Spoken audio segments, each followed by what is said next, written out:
abang hari ni kita akan share punca-punca slip disc.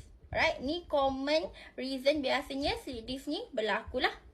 Yang pertama sekali, penuaan. Sebab kenapa? Semakin kita meningkat usia, cakra tulang belakang kita ni, dia semakin kering and kurang anjal. Ni boleh menyebabkan, walaupun ada tekanan kecil je, tekanan sikit pun, mudah retak. Okey, tu antara punca yang pertama lah. Yang kedua, angkat berat dengan cara yang salah. Okey, contohnya, bengkokkan tulang belakang. Instead of bengkokkan kita punya lutut. Tu sebenarnya cara angkat berat yang salah lah. Yang ketiga, pergerakan secara tiba-tiba.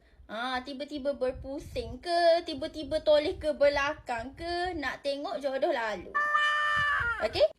Kalau dah start ada tanda-tanda slip disc tu, jangan lupa jumpa doktor cepat-cepat and amalkan juga BC 300 ni. Alright? Yang ni memang sangat terbaik, boleh ikhtiar untuk masalah slip disc. Alright?